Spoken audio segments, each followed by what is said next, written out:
La flexibilidad táctica hoy en día es más necesaria que hace varios años atrás.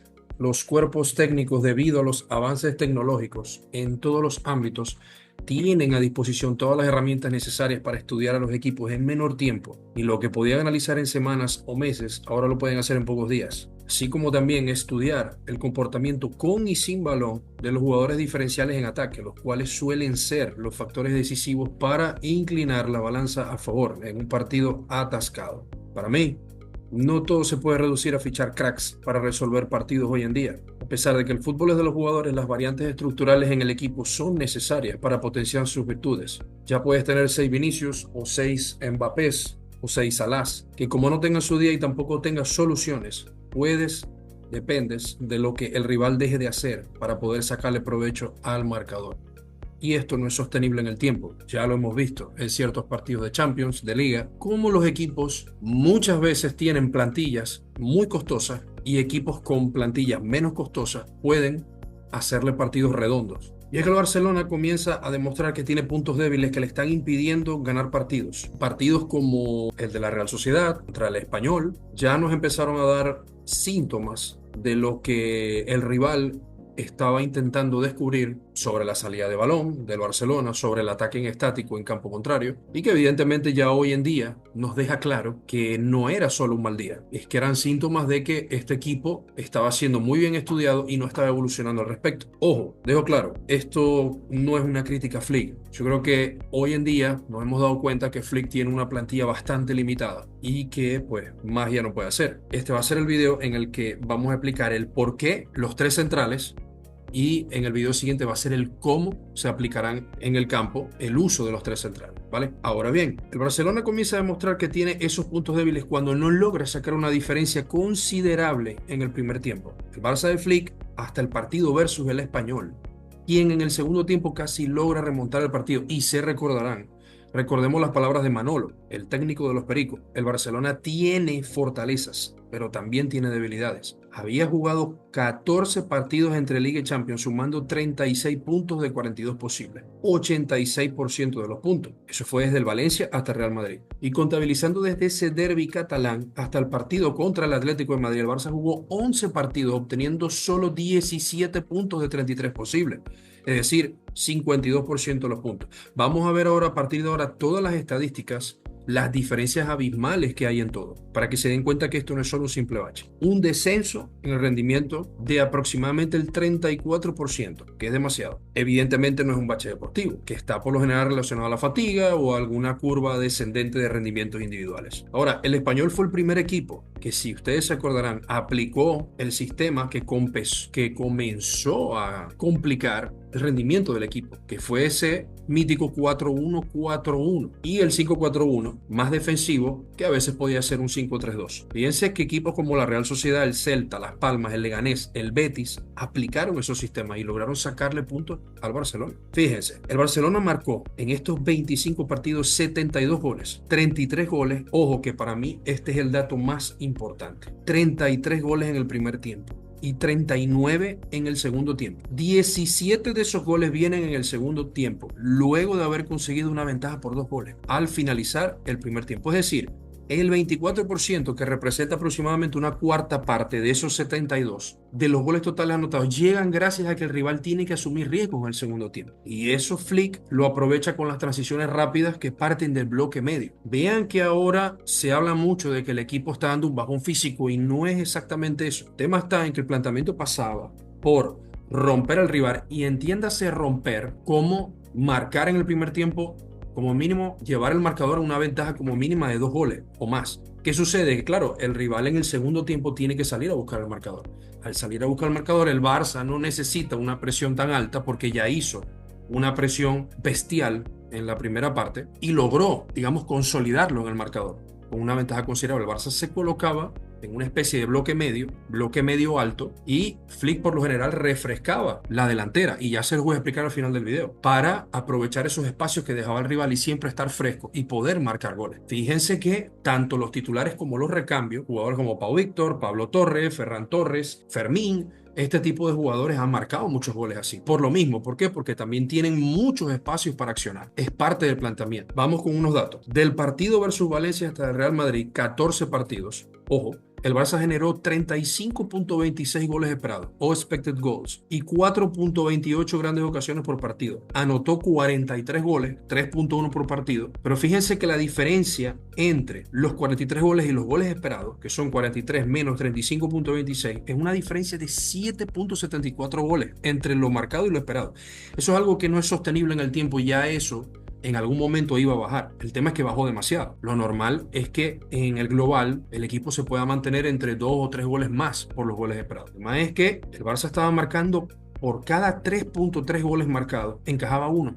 Son cifras de élite absoluta. Para que se hagan una idea, el Barça de la MSN, Messi, Neymar y Suárez, manejaba una tasa de conversión del 19%. La tasa de conversión o la tasa de acierto es la cantidad de goles que marcas por total de disparos realizados por partido. Este Barça manejaba una tasa de conversión del 20%, no teniendo la plantilla de aquella temporada. Y esa plantilla de Luis Enrique de la 14-15 promediaba 3.1 goles por partido marcados y encajaba uno o un poco más de uno. Es decir, estamos hablando de cifras que en algún momento iban a bajar. El tema es que ahora bajaron demasiado. Vean que ahora desde el Español hasta el último partido, que fue el del Atlético de Madrid, que fueron 11 partidos, generó 27.4 goles esperados.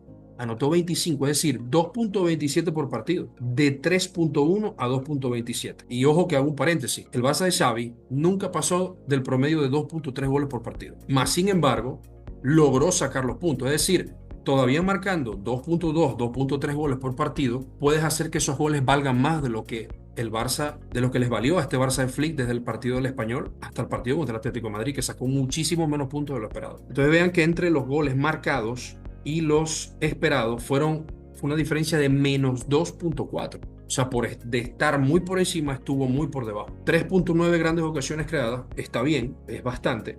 Y encajó 16, 1.45 por partido. Es decir, está marcando menos y encajando más. Por cada 1.6 goles anotados, encajaba uno, el 50% prácticamente, menos. Ya repite, este es los segundos datos que estoy dando. Y estamos viendo una diferencia también abismal. Ahora bien, ¿qué sucede aquí? ¿Qué sucede? Porque alguno dirá, bueno, pero aquí el problema está en que los jugadores no están convirtiendo, esas ocasiones de gol que crean están fallando demasiado, están generando muchos menos goles esperados, están marcando menos. Sí, eso puede ser a simple vista analizando los datos en frío, sí, pero si indagamos más nos damos cuenta. Ojo, para mí este es el más importante. Desde el Valencia hasta el Real Madrid, el Barça rompió 7 de 14 partidos. Vuelvo y repito, entiéndase rompió que el Barcelona marcó una diferencia de como mínimo 2 goles con respecto a los goles del rival. Y evidentemente, al hacer eso, el rival tiene que salir en el segundo tiempo a buscar el partido, por lo que ya el rival no puede defender. Se generan espacios y esos espacios se coronan o se le hacen pagar al rival, como estaba haciendo Flick,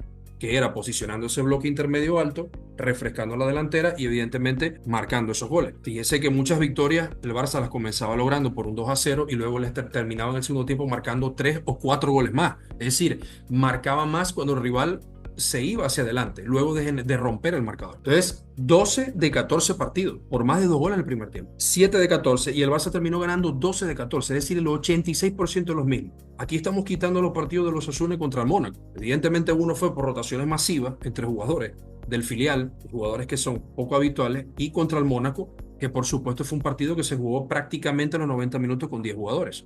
Entonces se podría decir que no los tomaríamos en cuenta. Y desde el partido del Español hasta el Atlético, el Barça solo rompió 2 de 11 partidos, ganando solo 5 de 11, solamente el 45%. Entonces estamos viendo el tercer dato, que nos da también una diferencia abismal, de prácticamente el 40%. Entonces, hay que creerse que esta bajada es verdaderamente por cansancio. Vean que hay 2 cosas que ha dicho Flick y el staff. La primera, el tema de la juventud. Eso es correcto, porque esto es un equipo que mezcla ritmos. Esto es un equipo que comienza una salida de balón que parece ser muy lenta y luego entre Íñigo o Cubarsí colocan un pase que rompe o raja la estructura de presión rival, lo ubica con ese media punta o con un Lewandowski o con un Yamal que baja hasta ese carril central a recibir y luego el Barça ataca de una manera violenta. Entonces hablamos de un equipo que mezcla ritmo, que puede ir de 0 a 100 en cuestión de pocos minutos, ¿vale? Ahora, el problema de la juventud reside, y como lo en el que hace hincapié Flick, es en que, por supuesto, un equipo tan joven es difícil que sepa en ciertos tramos de los partidos marcar esos ritmos, saber cuándo toca darle velocidad y cuándo toca darle pausa. De hecho, con Xavi, el seguidor culé se debe acordar, con Xavi muchas veces el equipo era demasiado lento cuando tenía que ser rápido, y con Flick está haciendo al revés, está siendo demasiado vertical cuando tiene que darle pausa al juego. Y esto tiene que ver con la juventud y la experiencia. ¿Qué pasa? Que entonces ahí es donde entramos en el tema del cambio de estructura. Ya lo vimos ante el Atlético, pero yo creo que esa propuesta no es sostenible, pero lo vamos a explicar en el otro video, y por eso sigo manteniendo el tema de los tres centrales, ¿vale? Que no es algo raro, ¿eh? El tema de los tres centrales ya lo hemos visto con Flick tanto en el Bayern como en Alemania, pero lo vamos a explicar en el otro video. Entonces, lo otro es el cansancio. Miren, Flick ganó un sextete con el Bayern, y luego en la temporada siguiente, es decir, en año y medio, Flick ganó aproximadamente 8 títulos. Y Julio Tous, que es el jefe de preparación física del Barça, un tío que ha estado en equipos como el Chelsea, como el PSG, como la Juventus, hasta en la selección española, estuvo en el Barça, si mi memoria no me falla, en la época de Van Gaal. Es decir, es un tío que en todos esos equipos que ha estado y ha preparado los equipos ha ganado ligas. Entonces yo no me como el cuento de que haya cansancio físico. A mí me da la sensación de que es, claro, ellos no pueden salir a declarar, ni Sorg ni Flick pueden salir a declarar que el equipo necesita un cambio de estructura o necesita fichaje o lo que sea. Por supuesto que no. Entonces, bueno, algo hay que decir, ¿no? Ahora vamos a lo último para cerrar. Si se fijan en esta imagen, en este diagrama de caja de bigotes, vean cómo desde la temporada 2021, los cambios, esto es un diagrama de caja de bigotes de los cambios, el promedio de cambios por partido, de refresco por partido. Y si se fijan, desde el 2020-21, la temporada 2021, hasta la 22-23, vean cómo se empiezan a ampliar tanto la zona más mínima de los cambios con la máxima. Es decir, desde la 2021 hasta la 24-25 vemos cómo cada vez los cambios se hacían más tarde y los últimos cambios se hacían más temprano, y vemos cómo en la 21-22 se expande demasiado, va bajando, y luego en la 24-25 estamos viendo cómo vuelve más o menos a esa tendencia de la 2021. Para que lo entiendan un poco, en el diagrama de caja de bigotes vemos cómo hay dos límites. El límite menor, evidentemente, es el promedio de cambios que se hacía al inicio, en este caso aproximadamente en el minuto 51-52, luego el límite final se hacía entre el 61-62, y en la caja hay dos cosas. La primera es que acumula. Dentro de la caja, por lo general, está el mayor promedio de cambios en el partido, y la línea del medio es el promedio de cambios. El promedio de cambios dentro de toda esa cantidad de cambios en el partido. Es decir, se podría decir que el promedio de cambio general en el partido esta temporada va a partir del minuto 55. Es cuando literalmente los equipos hacen la mayor cantidad de cambios. Y el minuto 50, digamos, 50-51 podría ser el inicio de los cambios, y el final, digamos, el promedio máximo de cambios se realiza entre el minuto 61 y 62. Por lo general, después de esos minutos no se hacen cambios en promedio. ¿Pero por qué digo esto? Por esto que está acá. Vean, si ustedes se fijan, el Barça es el equipo de los cuatro que están en zona Champions en este momento, que son el Atlético, el Madrid y el Barça. Es el equipo que más hace cambios desde el minuto 76 en adelante. La parte más oscura, para que se entienda, el 25.7% del Barça, significa los cambios que se hacen desde el minuto 0 hasta el minuto 60. Luego, la siguiente barra nos indica los cambios que se hacen desde el minuto 60 hasta el minuto 75. Y luego, la parte más clara nos indica los cambios que se hacen desde el minuto 79 en adelante. ¿Qué sucede? Que por lo general esos cambios que vienen desde el minuto 79-80, esos cambios por lo general son con dos motivos. El primer motivo es ya un partido cerrado o un partido ya prácticamente ganado, y se hace la mayor cantidad de refresco. Vean que estamos hablando del 38.6%, casi el 40%, es decir, casi la totalidad de los cambios. Se podría decir que 3 de los 5 cambios, Flick los está haciendo después del minuto 79. Y con dos motivos. La gran mayoría los ha hecho luego de que el partido está resuelto, y lo que hace es refrescar a los jugadores, y algunos de esos cambios, que no es la mayoría, pero sí es la mayoría dentro de todos los cambios generales, han sido porque necesita ganar el partido a la desesperada. Por lo general esas son las dos razones por qué se hacen esos cambios tan tarde en el partido.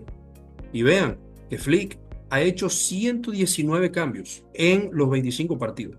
Pero adivinen qué, 78 de esos cambios son cambios ofensivos, entre delanteros, mediocampistas ofensivos y laterales ofensivos. Los otros 41 cambios han sido defensivos, centrales o mediocampistas de contención. Es decir, el 66% o casi el 70% de los cambios de Flick son de jugadores ofensivos. ¿Qué nos quiere decir esto? Nos sigue comprobando la teoría, que la gran mayoría de partidos que Flick ha roto y los que ha intentado buscar a la desesperada, que si sumamos las dos es prácticamente mucho más de la mitad de esos 25, estamos hablando de que Flick ha aprovechado esas rupturas en el primer tiempo, para buscar más goles, para aprovechar que el rival se viene adelante, yo refresco y busco los goles. Entonces, mi intención con este video, para entrar luego en el próximo, que es en el cómo se va a aplicar lo de los tres centrales y por qué creo que esa propuesta del 4-3-3 que se aplicó ante el Atlético, que evidentemente es otra prueba, no es sostenible, porque creo que la de los tres centrales es más sostenible, mezclarla con la de los tres centrales y la del 4-2-3-1 con el ataque centralizado. Esa es mi intención en este video, explicar el por qué. Y vean todas las razones, todo lo que les estoy comentando, para que se den cuenta de que ciertamente este equipo está teniendo un problema serio. Este equipo no está pasando solamente por un bache deportivo. No es algo simplemente de un bache. Es algo que tiene que ver con el mérito del rival sobre el planteamiento de Flick y eso se une a las limitantes que tiene Flick y a lo que puede hacer en el partido. Ya explicaremos en el otro video sobre la salida de balón, el paradón estático y todo lo demás para que veamos ahora sí el cómo se va a aplicar y el por qué desde el punto de vista de la pizarra anterior. Lo damos por aquí. Los animo a que se suscriban al canal, activen la campanita. Les invito a que emiten sus opiniones e impresiones en la caja de comentarios y nos vemos en próximas oportunidades. Un saludo.